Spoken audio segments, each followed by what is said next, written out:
So we're in week 3 of this series, Attitude, and today we're talking about something that we've all heard it said, or maybe we've said it ourselves. We say, I'll believe that when pigs fly, right? And it's just an idea that's been presented. It seems dubious at best to us. It seems impossible at worst, and so we throw out this fact of impossible pig flight with a sort of dismissive wave of the hand. We say that could never happen, and we just move on to things that seem more likely, more logical options. And so you know what I'm talking about. It's that change in your marriage, or that change in your career, or that change in your emotions, or that change in your education, that change in your business, that dream you have for your church, or that idea that you have about a change in your kids' behavior, or in your government, or in your neighborhood. That's that one thing you would love to see happen.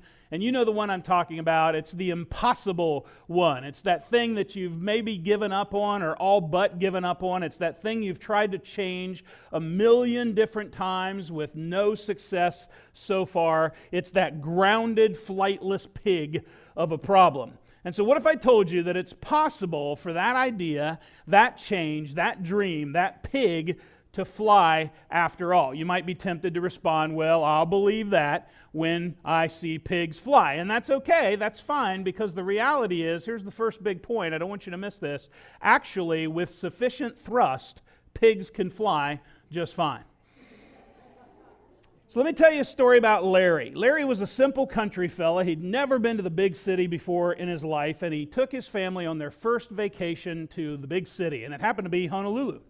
And they were staying in Waikiki, right on one of the big beach hotels, and they were just amazed by everything they saw. They'd never seen anything like that big city. And the thing that amazed them more than anything else was something Larry would later call the shiny-walled boxy thingy, which was in the lobby of the hotel. He'd never seen anything like this before. There were these two shiny silver metal walls that would open by themselves, close by themselves, and there was just this little room inside. It was like 10 by 10 by 10, a little cube of a room. It didn't go anywhere. There were no other doors, no other windows or exits. He could not figure this thing out. And so while they were standing there watching it, and Larry was trying to solve this puzzle, an elderly lady coming up on her walker came up to this door, and she pushed a little button beside of the door, and they watched, and the doors opened. This wall just split apart, and she stepped into this box, and then the doors shut behind her. The next thing he knows, these little lights above this wall, above this door, start changing, and they go from left to right, and then they stop for a while, and then they start coming back down, and Larry's just stunned. He can't figure out what is going on. And then there's a big ding, and the walls slide apart again, the doors open, and out from the elevator steps a young, beautiful 20-year-old woman in a bikini with a beach towel over her shoulder heading to the beach. And Larry says, son, go get your mama right now. Larry is a guy, you would say, he had a positive attitude of expectation, yeah? Now, of course, that's just a funny story, and even with that positive attitude, Larry's probably not going to be as happy about the end result as he thinks he's going to be. But we all have a dream. We all have more possible ideas, a vision of something new, something different that we would like to try to make a reality. And we encounter difficulties whenever we pursue a vision. We tend to give up too easily and too soon. We consider it a grounded, flightless pig, when in fact, in many cases, with sufficient thrust, that pig, that idea, that vision, that dream might actually fly just fine.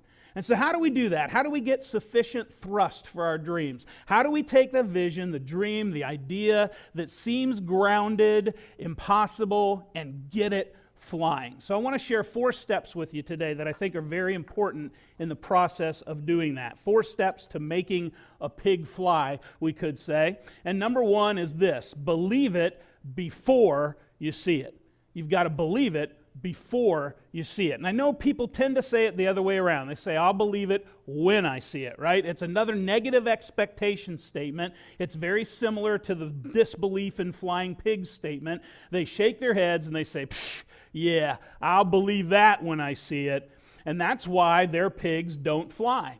And so if you want your impossible dream to get off the ground, you've got to believe it before you can see it. You've got to have a positive attitude of expectation. You've got to have that attitude given to you by God to be able to picture what could be, to picture what should be, to create and set apart something in your mind before you go try to manifest it in the physical world. And our history books are full of positive thinking visionaries who did just that. They believed it before they saw it. And you don't have to think any further than that jumbo jet sitting out on the tarmac down at the Kona airport. If you traveled through time from the year 1700 and you saw that giant metal behemoth sitting there, would there be any logical reason for you to believe that that thing could fly at all, yet alone fly at 600 miles an hour for thousands of miles at a time? You have to believe it before you see it, and then you can act accordingly. So I want to give you an example from Scripture. This is not just positive thinking ideas. This is not just cultural, secular leadership ideas.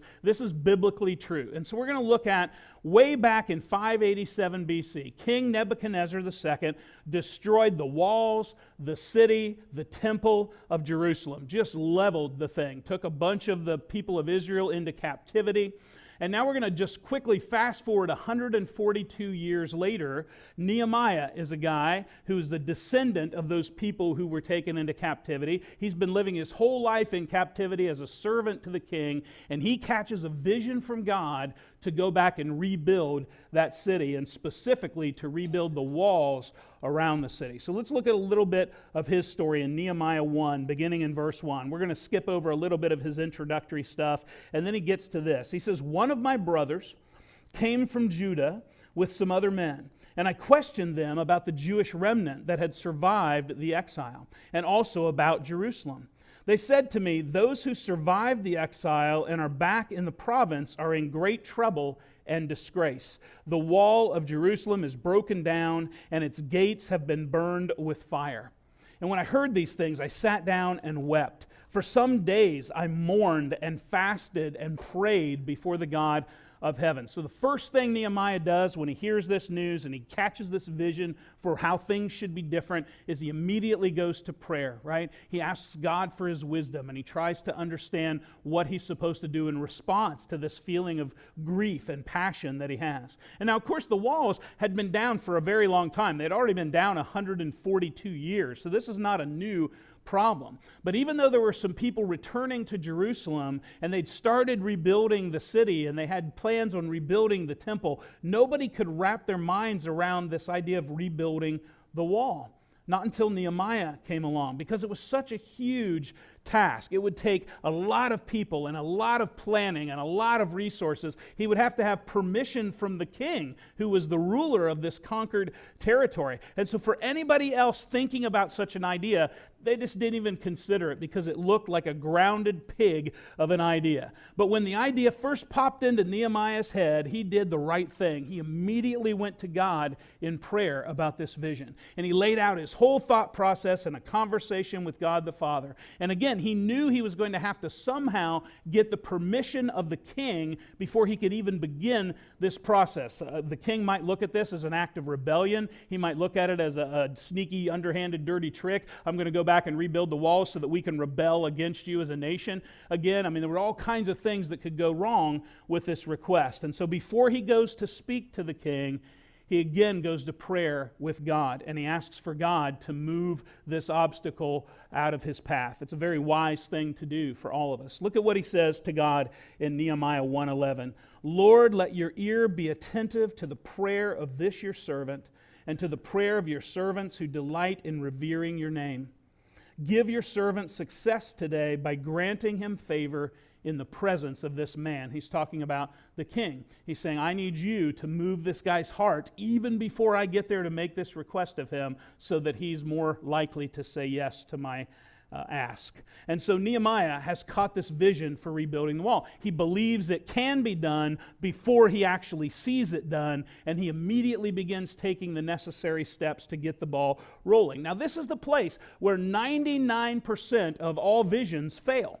This is why 99% of all the big ideas in our world never come to fruition. They never get started at all. They get talked about constantly, but they never actually take the first step. Fear or something else gets in the way. Something causes them to leave that big idea on the drawing board. But we've talked about this before. God never sets His children up for failure. So if God puts an idea in your heart, if God puts a command on you, if God asks you to do something, then you know it must be possible, because God would never set you up to do something that you couldn't do. He's not going to do that to you. He's a loving Heavenly Father. And so if He puts this vision in your heart, it must not be impossible. There must be a way to do it. So we have to have faith in that. We have to believe it before we see it. And Nehemiah knew this. He knew that. And then the second step, after you've believed it before you see it, you've got to act like your actions matter. Because often, here's what we do. We say something is important to us. We claim that what we want more than anything else in the world is to be self-employed, to have a great marriage, to have better relationships with our kids, to go back and finish school, to have more financial freedom, etc. We've got all these different dreams, all these different visions, all these different ideas, and we'd say, man, that's my priority. That's what I want more than anything else. And if asked with complete sincerity, that's what people will say. I want that impossible dream, that flying pig, more than anything. But the reality is we let a lot of other noise and a lot of other junk and a lot of other distractions get in the way of that ultimate desire that we have. It crowds out into that priority bubble. And we give so much time and energy to less important things. And so then when the time comes to put in the necessary work to make that dream come to fruition, our tanks are empty. We got nothing left. And so we leave it on the drawing board. See, there's a reason guys like Warren Buffett have no idea who got voted off of Survivor Island last week. They don't know. They don't watch that stuff. They got more important things, more busy things to do. They're focused on what they really want in life. And so they're prioritizing their time. They're acting like their actions matter. And so Nehemiah, he didn't just show up in Jerusalem and start slinging stones and mortar and hoping it stuck and then went to the bar early to kick off for the day. He'd worked hard enough. He didn't have that attitude when he went in. He knew this was going to require a plan. It was going to require a strategy. It was going to require resources beyond what he had himself. And it was just far too important a vision to wing it.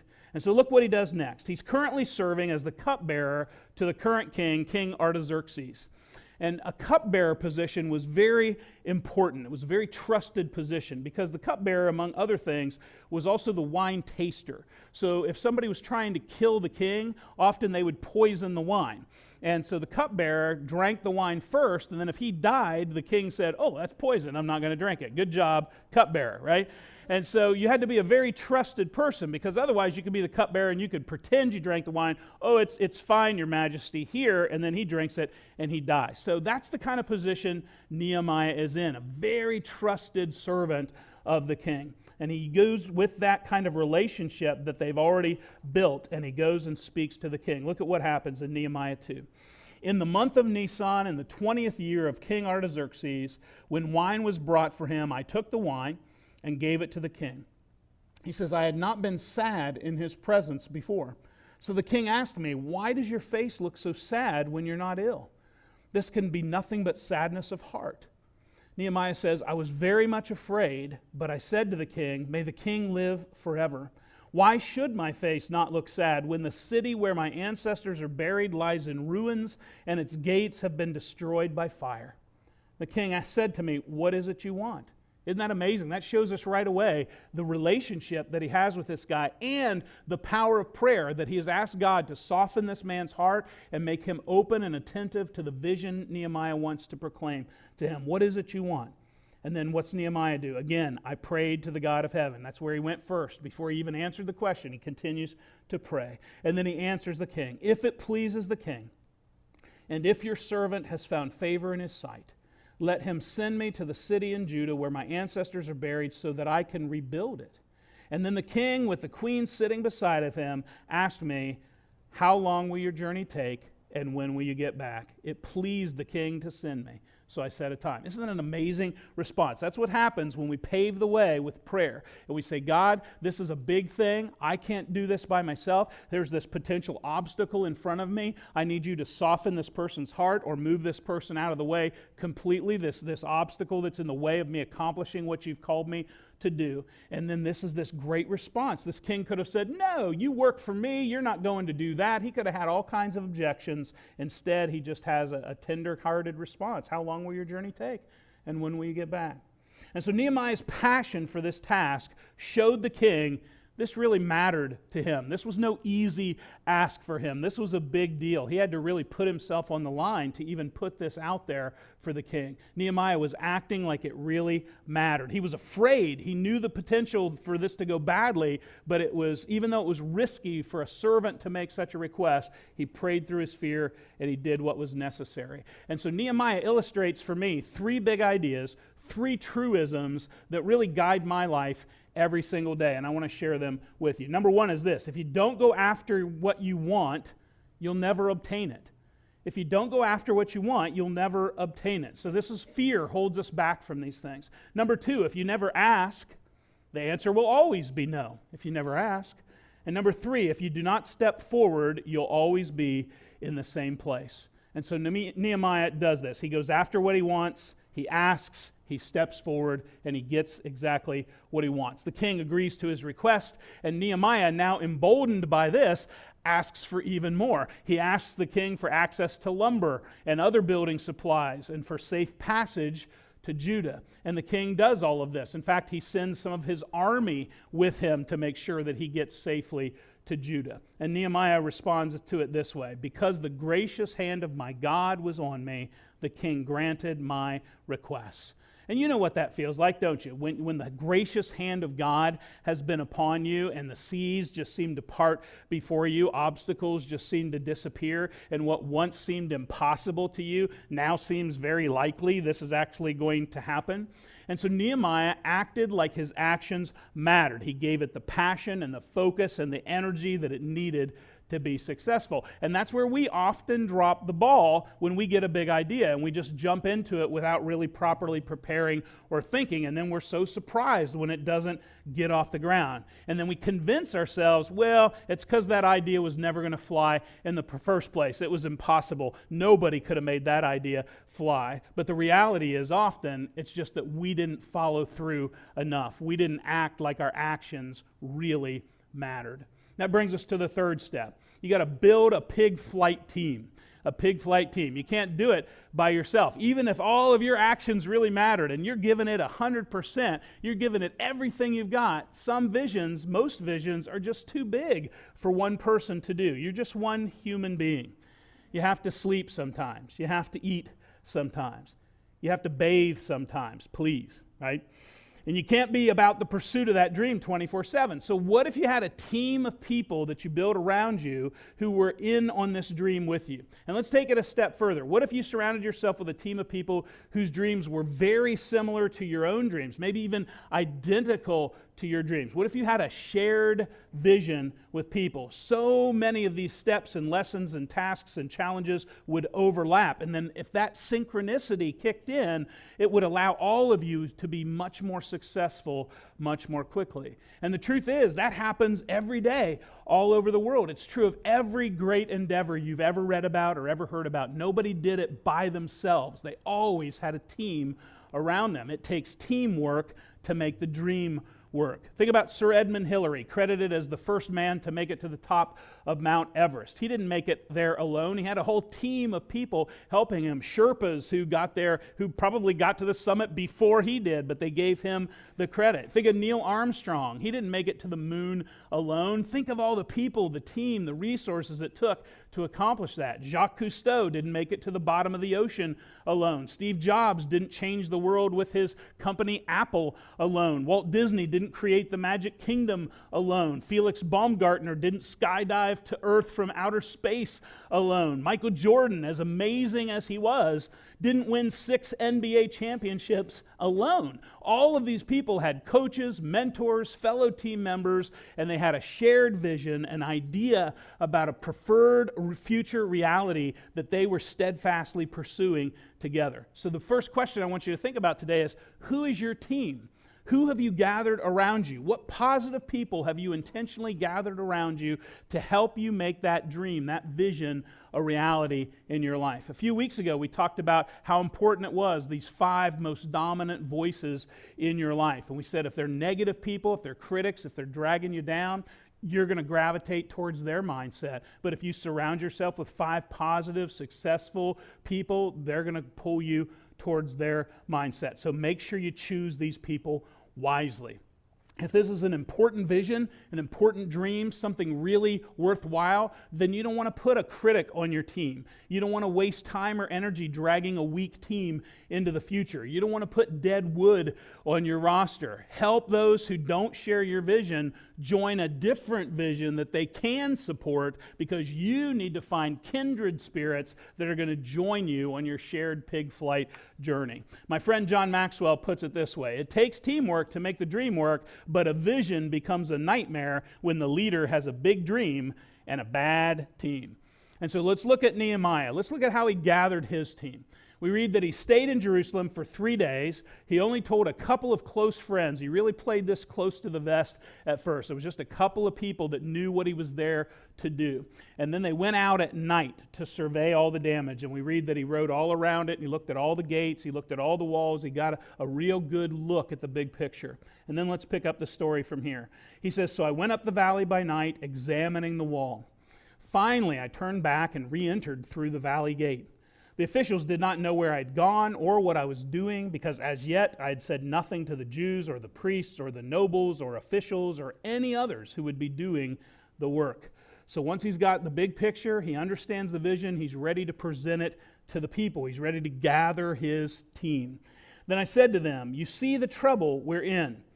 Jerusalem lies in ruins, and its gates have been burned with fire.'" That's the way you always want to present a vision when you're trying to gather a team. You got to tell them what the problem is. Why do we need this vision? Why do we need to do this thing? Aren't things just fine the way they are now? No, they're not. Here's why. Here's the problem we have. Okay, so now we all understand the problem. What's the next step? The solution. And Nehemiah has it. He's not just going to give them a problem with no solution. He's got the vision. He says, "Come, let us rebuild the wall of Jerusalem, and we will no longer be in disgrace." Now, at first, people might have said, "Well, I'll believe that when pigs fly," or "I'll believe that when I see it." You know, they think it's an impossible dream, but he goes on to tell them why it's not. "I also told them about the gracious hand of my God on me and what the king had said to me." I've got the backing of the king, people. We're not rebelling. We've got resources. We've got a plan. We've got a vision. We've got permission from our governing body. Let's do this. And so what do the people do? They reply, "Let us start rebuilding." And so they begin this good work. He's got a team around him. They're all buying in. Now, I'll tell you, as a pastor, I've cast a vision for, and I've seen through the process of 3 different successful church building projects over the years. I didn't have to rebuild it from where somebody had destroyed it. We were starting from the ground up, which is probably a little easier, but I can understand a little bit about what this task was in front of Nehemiah when he arrives in Jerusalem. And I knew, just as he knew, there's no way the leader, no matter how good a leader they are, there's no way a visionary, no matter how visionary they are, can complete a task this big alone. It really does take teamwork to make the dream work. And once Nehemiah had the full picture of the task in front of the people and was ready to inspire them and cast this vision for something bigger than themselves and ask them and joining him to help make it a reality, when he's done laying it out, he hears the words every pastor, every leader loves to hear, to say, "Let us begin rebuilding. We're with you. Let's do this. We're in this together." And when you put that out to ask the people that, you know that they can derail the whole thing immediately with doubts or discouragements or disagreements or lack of vision. It doesn't matter how much work or thought or prayer or effort you as the leader, the visionary, has already put into it. If the people, if the team doesn't buy in,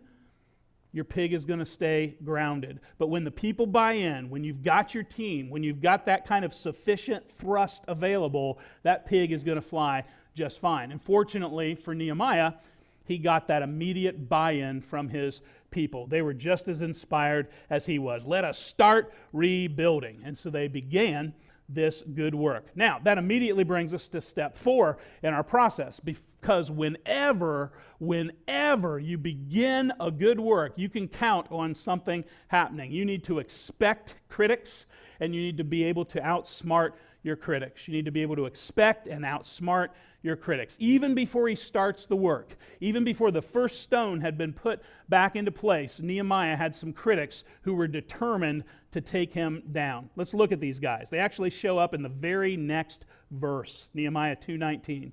But when Sanballat the Horonite, Tobiah the Ammonite official, and Geshem the Arab heard about it, they mocked and ridiculed us. What is this you're doing? They asked. Are you rebelling against the king? Obviously, no. He wasn't rebelling against the king. We've already read that. He had the king's full support and permission. He even had resources the king had given to him to make it happen. But this didn't stop his critics from spreading this lie that they were rebelling against the king. They tried to take Nehemiah out right at the beginning. And so we learn here, fake news isn't a new problem. It existed way back in Nehemiah's time. And so throughout the building process, these critics remained and they spouted their verbal abuse constantly, trying to tear down the effort before it ever had a chance to get off the ground. Let's look at the beginning of chapter 4. When Sanballat heard that we were rebuilding the wall, he became angry and was greatly incensed. So he went from trying to discourage you before you started, and now they've actually started construction. Oh, now there's a big problem. Now he's not just trying to discourage you, he's angry. He's greatly incensed about it. And so what's he do? He ridicules them. And in the presence of his associates and the army of Samaria, he says, "What are those feeble Jews doing?"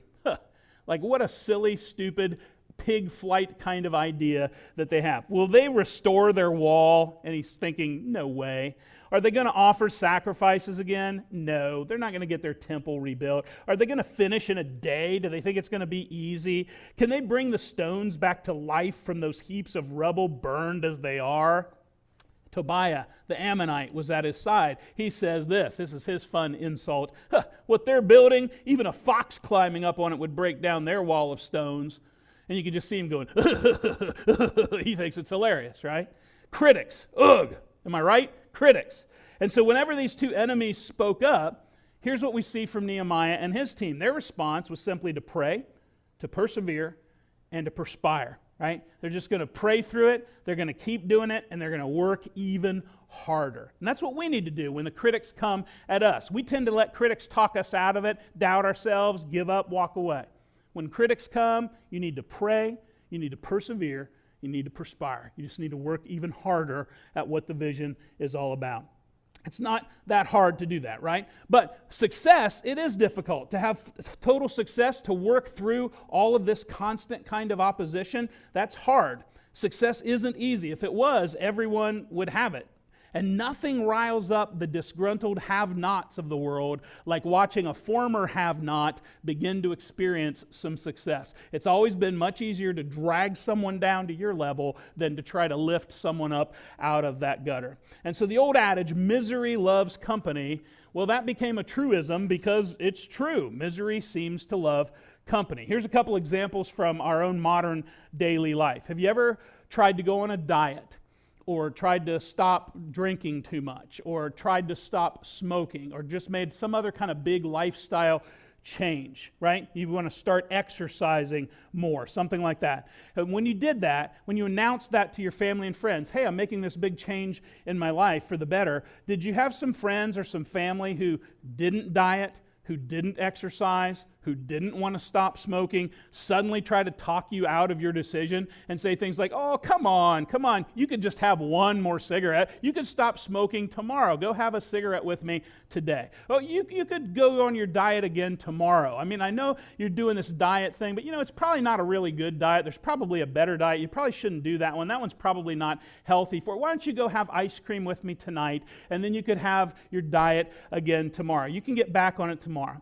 And it's not necessarily that they want you to fail. It's not that they don't like you. Sometimes it's just that seeing you succeeding makes them face their own failures in their life, things they're not happy about. And so it's not a pleasant sensation to see someone else change for the better when you're not ready to change for the better yourself. So rather than change themselves, if they can instead help you to not waste your time by showing you that the change you're seeking is really just an impossible pig flight you should probably abandon, then they can feel better about their own inaction, their own lack of making those choices. And so here's the reality. No matter what great idea you come up with in your life, you can always be sure there will be somebody close by to tell you what a horrible idea it is. I don't like that at all. I don't think you should have done that. That's not the right way to do that. Here's a better way to do it. There's always going to be that.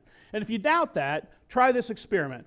Post a personal video on YouTube sometime, and the preteen troll universe is poised, and they're ready, and they're waiting to pounce on you with the most ridiculous bullying speech you've ever read in your life. If you go to a YouTube channel and read through the comments for a little bit, it will blow your mind. The horrible, mean-spirited, rude, terrible things people say to other people when they think it's anonymous. It's just unbelievable that people would say these things to other human beings. And of course, there's another group of people that often show up during the process of dream building, and this goes beyond a critic.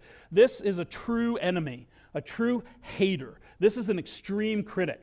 This is somebody who really wants you to fail. It's important for them that you suffer, that you fail. They may even want you to die in the process. They hate you that much. And there are all kinds of reasons for people to have this approach, right? Some are just miserable. Some are unhappy people.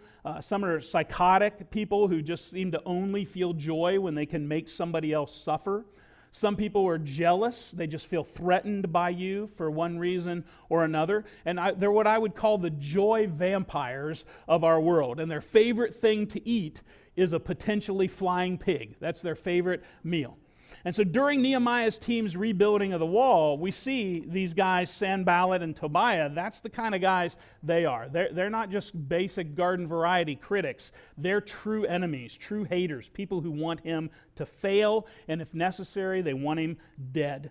And so they start off, they're just kind of trying to distract them, discourage them, pick on them, bully them a little bit, but that doesn't work. The continuing building of the wall is going on. So then they start to plot to attack them. They say, okay, we got to build a force together and go attack these people and stop them from rebuilding this wall. Well, Nehemiah learns about it, and he has a way to outsmart his critics. He arms half of the men. So we got two guys working on a wall together. We're going to take turns. It's my turn to stand guard. You work on the wall. A little bit later, we'll trade places. You stand guard. I'll work on the wall. And that's how he make sure the wall keeps continuing to go forward, but they're also prepared if a force attacks. That fends off the attack until Nehemiah finally completes the walls. All the walls are completed except for the gates. They haven't put the gates in place yet, so they're still not done. They're still not safe. It's better than it was, but the invading army would just have to walk right through the gate. It's just an open door. So they got to work on the gates. So at this point, that's when Tobiah and Sanballat decide, okay, enough is enough. We got to take out this leader. We got to take out Nehemiah. And so they plot to assassinate him. And they send messages to him to try and get him to come meet for kind of a summit, a little talk. Let's just talk about what's going on. But Nehemiah knows that's not really what it's about. They're going to kill him. And so let's read about what happens. They send a messenger who says, come, let us meet together in one of the villages on the plain of Ono. Nehemiah says, but they were scheming to harm me. So I sent messengers to them with this reply. I am carrying on a great project and cannot come down. Why should the work stop while I leave it and go down to you? 4 times they sent me the same message, and each time I gave them the same answer. And I love that response of Nehemiah to his critics. They're constantly trying to pull him away from this very important job, this vision, this dream given to him and prepared for him by God. They're constantly trying to distract him, get him off course, mislead him, occupy his mind and his time with lesser things. So listen to this response again. It's such a classic, perfect response to your critics. I am doing a great work. I cannot come down. Why should the work stop while I leave it and come down to you? Why should I waste my time talking to you when that's just going to pull me away from this great job? And so this statement that Nehemiah made, it's really a great combination of steps 2 and 4. He's still acting like his actions matter. He's doing a great work. He can't come down. That was absolutely true. He refused to be sidetracked even briefly from that task. And then second, he outsmarted his enemies. He knew they had it in for him, and he just wasn't going to give them the opportunity they needed to kill him. Now, I don't know if you've ever received a death threat before. I have, more than once. I've had somebody send me a death threat, sometimes anonymous. I had one person say it right to my face, and I could tell they meant it. And it's pretty unnerving to learn that somebody hates you so much they actually want to kill you. They want to take your life. It's pretty unnerving to learn that. But we often give critics like that too much power in our life. We get scared and we run away and we stop doing what we think is right to avoid that penalty from them. And sometimes, though, we just need to take Nehemiah's approach. We need to say, you know what? I'm doing a great work and I cannot come down. Why should the work stop while I leave it and come down to you? So the next time a critic, next time an enemy tries to pull you off course from your vision, I just encourage you to give them that response. On the other hand, husbands, I would not recommend you giving that answer to your wives next time she hands you a honey-do list. That is not a good idea. That will not go well for you. So anyway, Nehemiah follows these 4 steps of the proper attitude, and what happens? His grounded pig goes a-flying. And incredibly, when we read about this, it's just astounding. This entire project from start to finish, despite numerous other challenges and obstacles that we haven't even talked about. If you go read the whole book of Nehemiah, there's all these other things that happen that he has to deal with in the process of all this other stuff. In spite of all that, the entire project is completed in just 52 days. Think about that. They rebuilt the wall around the entire city of Jerusalem, including the gates, in just 52 days. That's outstanding. And you think about that, we've got a gas station they've been building down on the Queen K, down near Costco. They've been on that for a couple of months. We built a whole wall in 52 days. So what big dream are you dreaming? What big vision, what wonderful vision do you have for something new in your life that you would like to see fulfilled? Maybe it's a new ministry at our church. Maybe it's a new business. Maybe it's a dream relationship. You're looking for a better relationship with a spouse or with a child or with a significant other of some kind. And with the right attitude, this is what we've been talking about all month, you can make that happen. With God's help, with God's gracious hand upon you, that can happen. And it might seem really hard. It might seem absolutely impossible. It may seem like a grounded pig of an idea. But look at what Jesus told us. With man, this is impossible. But with God, how many things? All things are possible. So when you believe it before you see it, when you act like your actions matter, when you build a pig flight team around you, and when you expect and outsmart your enemies and critics along the way, with God's help, with God's gracious hand upon you, anything He puts in your heart, any vision, any dream He gives you is possible. In other words, with sufficient thrust, even pigs fly just fine. So don't give up on your dreams. Amen? Let's pray as Dale and Patsy come to lead us in our closing song. Father God, we thank you for this message. We all have dreams. We all have visions. We all have things we would like to see change or be different in our family, in our work life, in our financial life, in our neighborhood, in our country. And so often those things just seem insurmountable. They seem too many obstacles, too hard, too difficult. But there's so many success stories in our world. We see Nehemiah's story. We see those other examples from the business and sports world that I talked about, the exploring world that we talked about. Clearly, things that seem absolutely impossible can still be possible if we do the right things, if we take the right approach, and especially if we have your gracious hand upon us guiding the process. So God, as we pause for a moment, let everyone just sort of pause and ask you to put a vision in their heart right now. What's one thing, one new thing, one change, one big idea that you would love to see them bring to fruition? Some impossible dream, some flying pig of an idea. Just place that in each of our hearts today. So let's just pause for a moment, ask God, God, give me a flying pig. Give me a flying pig, God. What is it? Just pause for a moment, listen in your heart for His response.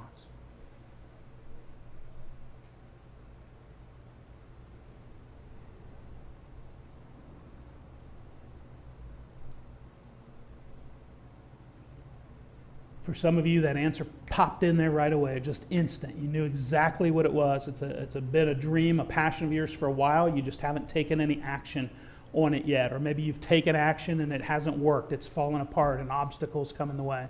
Others, you're not really sure. You don't have any idea yet. But you know what? If you keep praying that prayer and you keep asking that question, eventually you're going to hear it. You're going to get that answer of what God wants you to do in your life. Some big dream, big passionate vision fulfillment for a change for the better in your life, in your relationships, in your family, in your world. Grab a hold of that dream when it comes, and don't let anyone tell you it's not possible, because with God, all things are possible. God, I ask your blessing upon everyone hearing this message today, that they would make that decision to grab a hold of that seemingly impossible dream and pursue it with everything they have, with your gracious hand upon them. In Jesus' name I pray. Amen.